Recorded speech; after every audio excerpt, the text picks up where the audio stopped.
Olá, eu sou o pastor Adejarlan Ramos. Nós vamos estudar hoje a lição de número 13, a multiforme sabedoria de Deus, a última lição desse trimestre em que estamos estudando acerca dos dons espirituais e ministeriais. Está baseado em Efésios 3, 8 a 10 e 1 Pedro 4, 7 a 10. Bem, nesta lição, primeiramente, vamos abordar sobre os dons espirituais e ministeriais. Nós vimos ao longo do trimestre os vários dons, tanto espirituais como ministeriais. Vimos também a relevância deles para a igreja, vimos a soberania de Deus na distribuição dos dons e vimos também que os propósitos dos dons, a edificação da igreja. Nesta lição de hoje, encerrando o trimestre, o comentarista, na primeira parte, quando ele aborda sobre os dons espirituais e ministeriais, primeiramente ele aborda sobre a diversidade dos dons.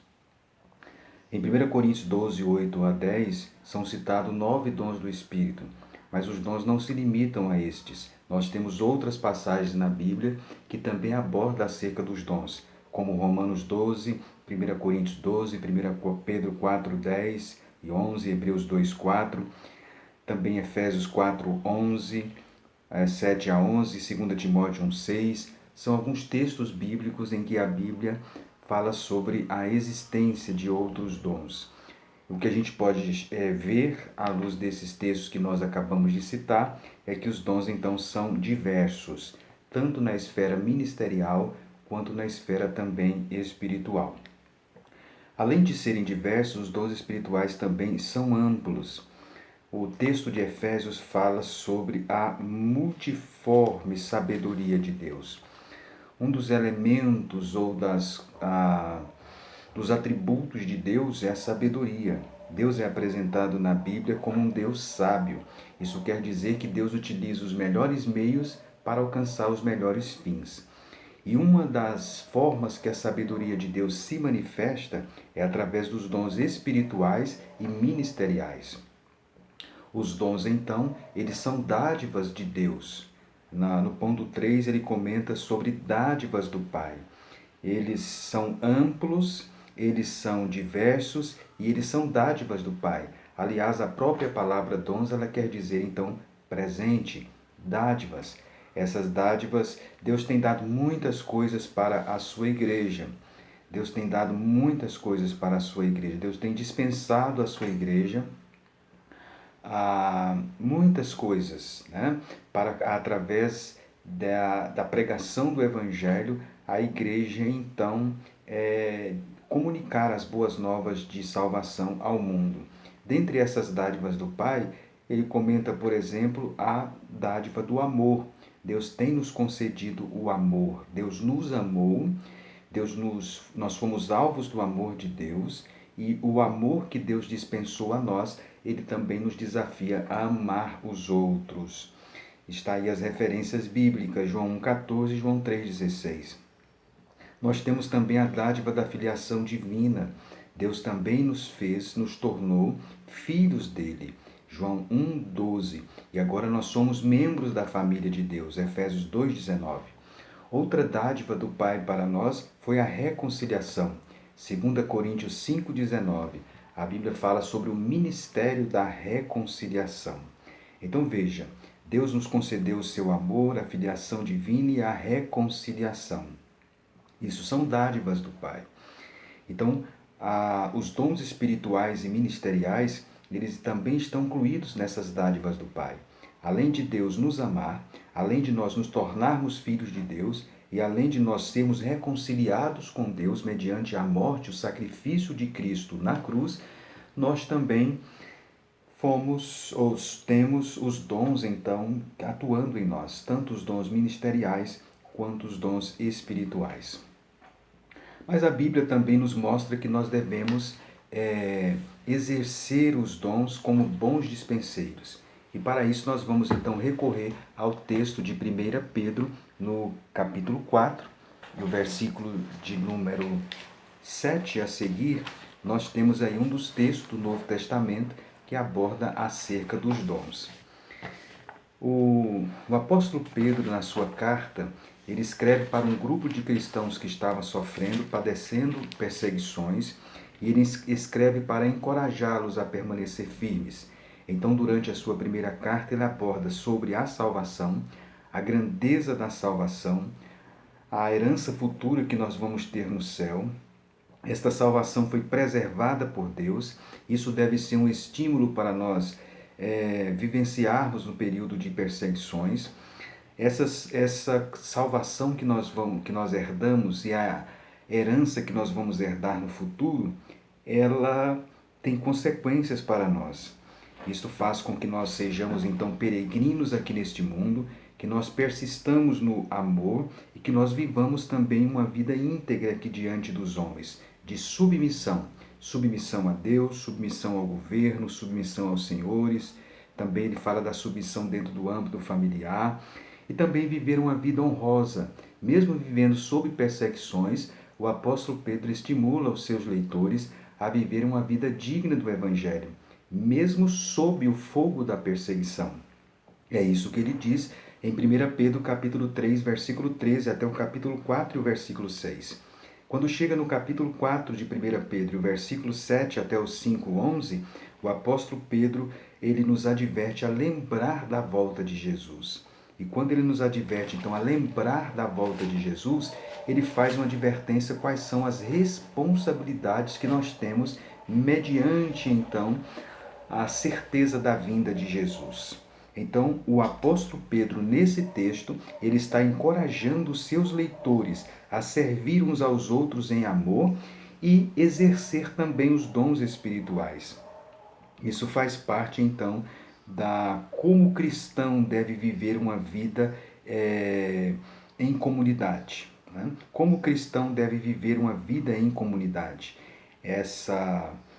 Isso está no capítulo 4 e o versículo de número 7. Veja que no capítulo 4, versículo 7, o apóstolo Pedro diz: ora, o fim de todas as coisas está próximo. Ele mostra a proximidade da vinda de Jesus, a proximidade do fim de todas as coisas deve ser a base, então, para o cristão servir uns aos outros. Veja, então, que a base da declaração que ele vai fazer a partir do versículo 7 é: o fim está próximo. O objetivo está no versículo 11, para que em todas as coisas Deus seja glorificado por meio de Jesus Cristo.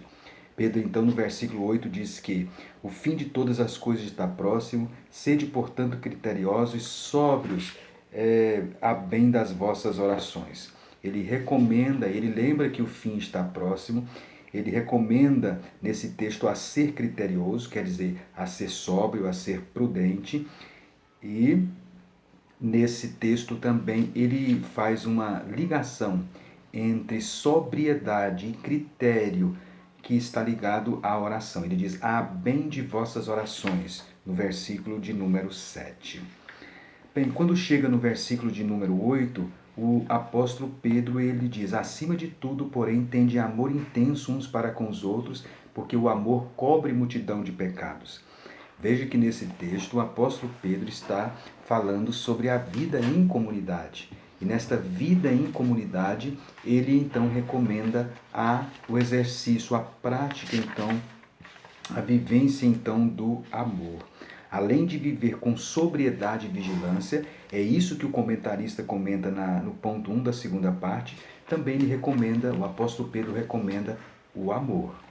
No versículo de número 8, esse amor deve ser intenso.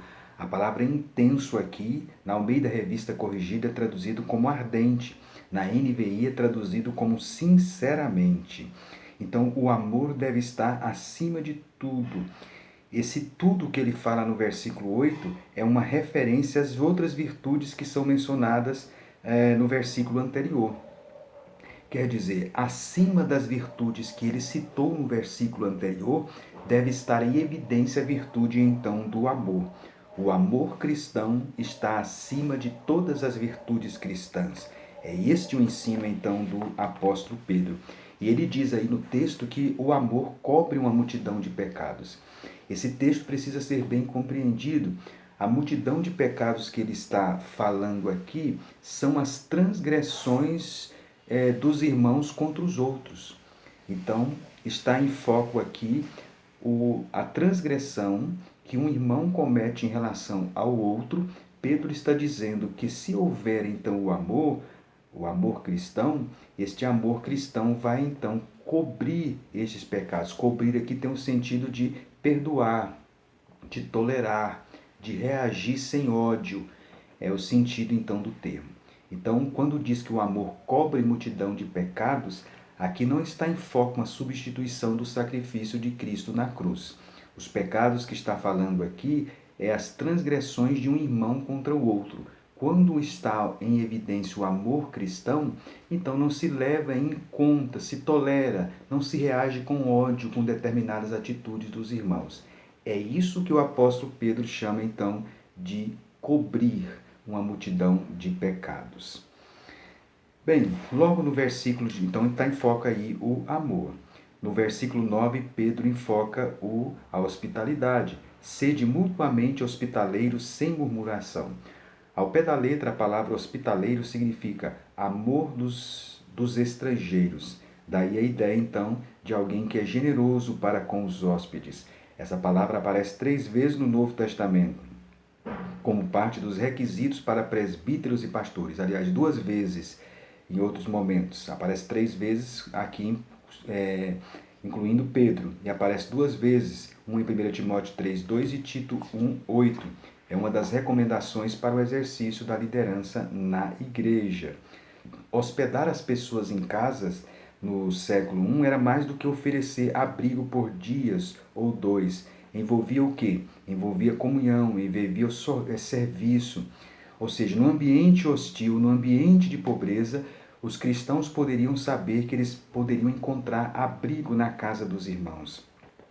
A expressão mutuamente aí no versículo 9 quer dizer uns para com os outros. Mutuamente quer dizer hospedem uns aos outros. Aqui Pedro não exime os cristãos de ser hospitaleiros para com os pagãos, mas ele está destacando a necessidade de ser hospitaleiros para com os pagãos, mas está também destacando a necessidade de receber e principalmente os cristãos, os irmãos na fé.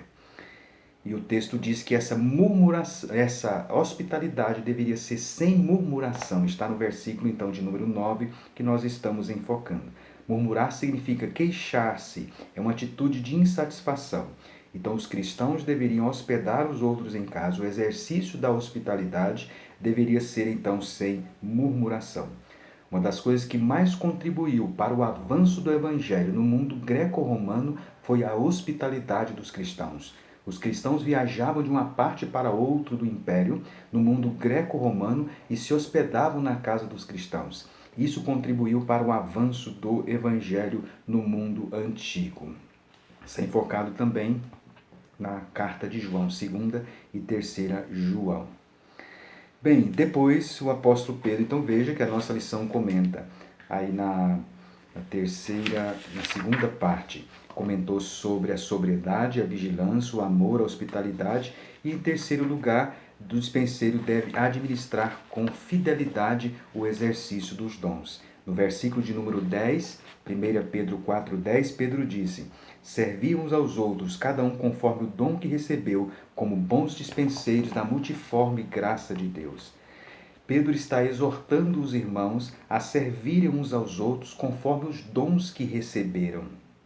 Veja bem essa expressão, servir uns aos outros. A palavra servir aqui é muito comum no Novo Testamento.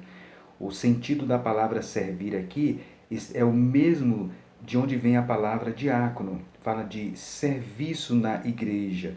Está em foco ministrar, está em foco realizar uma atividade de serviço, como servir às mesas, por exemplo. Então, Pedro está dizendo que os cristãos devem servir uns aos outros. Veja a palavra servir e a palavra uns aos outros. Esse serviço aqui é o serviço, então, espiritual.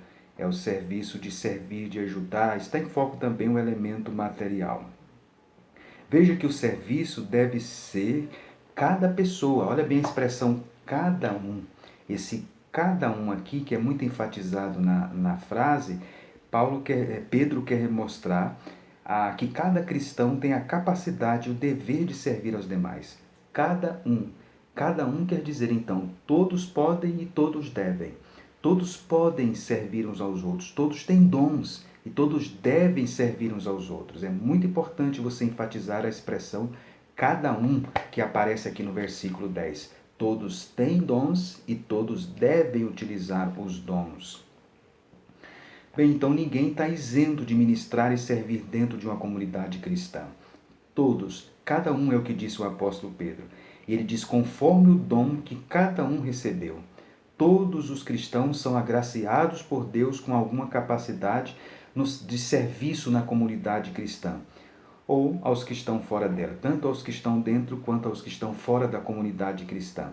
Então, a ênfase de Pedro aqui nesse texto é que cada pessoa deve servir de acordo com o dom que ele recebeu, de forma que ele foi habilitado a realizar. O dom aqui tem a ideia de algo que é concedido gratuitamente. É esse o sentido, então, do termo. E o texto diz que ele deve também servir, exercer o ministério, os seus dons, como bons dispenseiros da multiforme graça de Deus. Aqui está a ideia de dispenseiro. Ele deve exercer os dons, e Pedro usa uma metáfora, como um bom dispenseiro. Um dispenseiro nos tempos bíblicos era uma pessoa que cuidava de uma dispensa. Ele cuidava então de uma dispensa, era um administrador de uns bens de uma casa. O cristão recebeu dons e ele deve então exercer esses dons como bons dispenseiros. É a analogia que o apóstolo Pedro utiliza aqui. Mas veja que o apóstolo Pedro, nessa analogia, é muito clara. Os cristãos são dispenseiros do quê? Da multiforme graça de Deus. Essa multiforme graça de Deus que ele fala aí são os dons espirituais. Isso quer dizer que o cristão, ele deve administrar os dons que ele recebeu de Deus de forma correta e para os fins corretos. Isso é administrar os dons. Veja como isso é importante. Administrar utilizando os dons de forma correta e com fins corretos. Isso quer dizer que uma pessoa não pode exercer os dons para propósitos escusos. Isso quer dizer que uma pessoa não deve exercer os dons também de forma incorreta. Isso é administrar os dons. Isso é ser dispenseiro, então, da multiforme graça de Deus.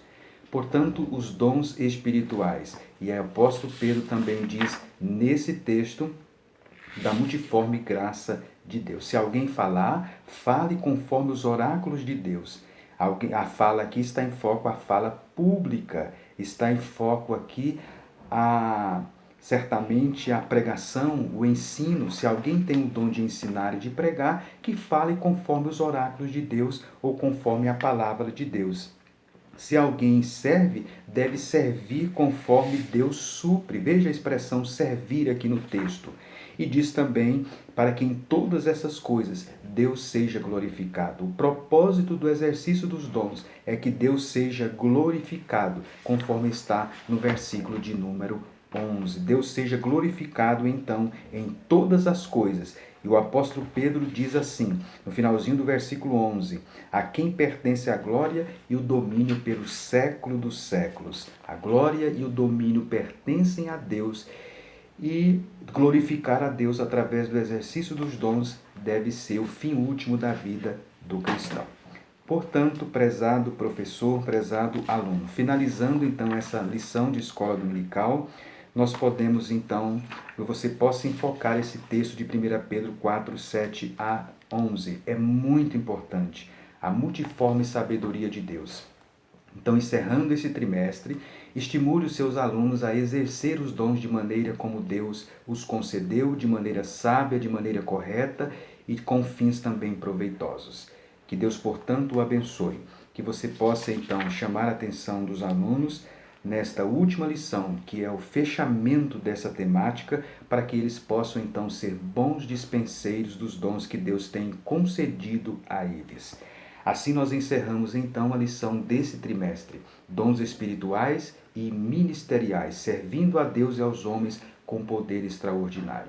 Que Deus, portanto, o abençoe. Nós agradecemos a você que nos acompanhou nesse trimestre e vamos estar juntos também no próximo trimestre, dando continuidade, estudando a palavra de Deus. que você destaque os pontos principais na lição. Esse texto de 1 Pedro 4, 7 a 11 deve ser bem explorado. Você observe que nós estamos sendo sucintos aqui para não termos um vídeo muito longo, mas você pode explorar cada detalhe desse texto. 1 Pedro 4, 7 a 11 é fundamental para esta aula do próximo domingo. Destaque os pontos principais e apresente-os à classe relacionando com a prática. Convide alguns alunos à frente, ore por eles, estimule aqueles que estão fracos a exercer os seus dons, aqueles que estão desanimados, e ore para que esses talentos então possam ser utilizados dentro do âmbito da igreja. Que Deus o abençoe. Compartilhe esse vídeo nos seus grupos que você faz parte da igreja e esteja conosco no próximo trimestre. Que Deus o abençoe. Até a próxima lição e até a próxima revista de escola dominical.